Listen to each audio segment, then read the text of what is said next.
So, you've gone onto Weebly.com. Make sure you click on login. Then type in gvcportishead@gmail.com.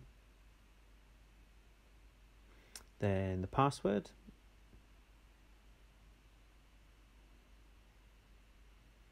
And if you want it to remember you, make sure you click that extra little button that says remember me.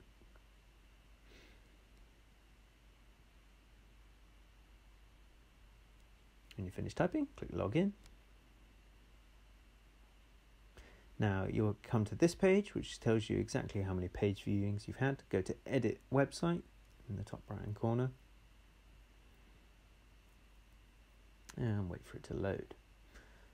It will then bring you to the home page, and on the side you'll see different basics in the build section at the top. So we're going to go into and build a page so I can show you guys how to change things up.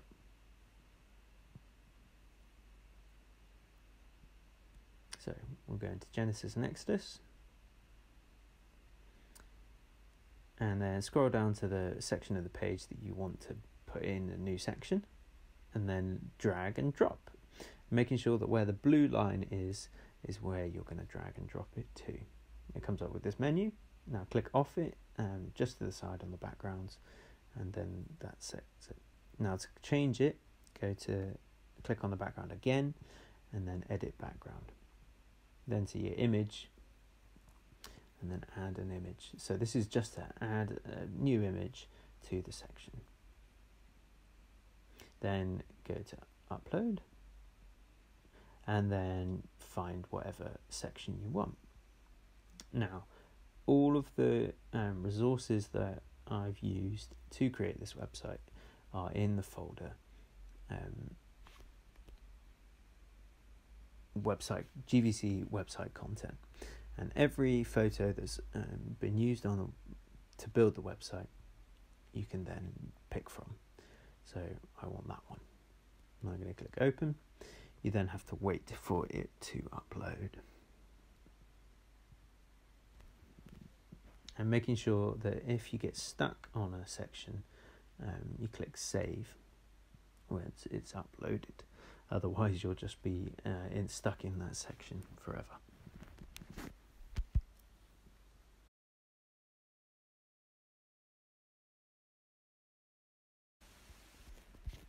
So whilst you're waiting for that to upload, once it has uploaded, then you must come out of that section and click save. Otherwise you won't be able to do anything else along this page. So make sure you click save. Now that photo is then saved onto the website. Now to get the effect that most of the images on this website already have, you need to go into click on the image, the background image, click edit background, then click scrolling effect, and then parallax, and that will then adjust it slightly. So you can, on some of them, you can then edit background, edit and move it up and down depending on how you want it. It will then still work as a parallax. So if there's a certain section of the image you want to put in. Now for the next section, when you want to add in a section in between, because most of the sections have a photo section which is just completely blank. When you add a section, it will come up with this menu again. If you don't want any of these, so there's standardized sections that you can, if you want to put them in, contact forms, different menus. If, say for instance, you were doing an event where you wanted people to select a menu, there's also extra features, and if you want to add in, say, a page about the youth team or something, or children's team, you can add that in too. If you don't want any of those, just click off it. Then for your next section, if you want to add a title, you literally take it from there, drag it and drop it. It then pops up, and it has a standard kind of title section, which is the same size font as everything else. Then to add in something, say for instance you want to add in something to the side of this text, you drag and drop, and wherever the blue line is where you're dragging and dropping. So the tiny little blue line. Now, if I want to drag in, say, an image into this bit, make sure that instead of here, wherever you are dropping the blue highlights, if you want to drop it next to the text, make sure that the blue line on the side is highlighted. Then let it go. If you're adding a photo, or if you want to add a button, the other option is to add it in. Now, wherever the button is added, it will show you where that highlighted is. If you want to drop it underneath text, sometimes you have to go and actually highlight it onto the text, like so. When you're happy with where you want to drop it, release the cursor. To edit it, you need to click on it and it will come up with this menu. So the button text is what the actual button says. So say for instance, it's a new event form. That then changes that style. If you want to have a really big button, then use a really big button. But I quite like that one. Depending on where you want to position this, you can then position it left, right, or middle. Now for the link, you can then pick from a series of selections here. So for R1, I want to use a church suite link, so you can just put that in there. And that will then mean that whenever somebody, as soon as you've hit publish, that will then go live.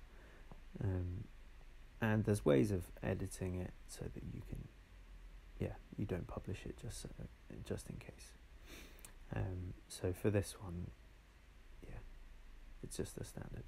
If you want this to be a button that then links you to somewhere else, so for instance, if you're doing it on the home on the new events, all events should be under the titles. It then makes it easier for finding things, and then a link box should be found on the events and notices page. To make sure that when you've got a section that, say for instance, you want to put a spacer in, all you need to do is, again, it's exactly the same as putting a photo in. You drag and drop into the place you want. Now this creates then another column. It's just another way. If you want to move, you hover your cursor over this middle line, and if you observe, in the bottom right hand corner it says hold shift.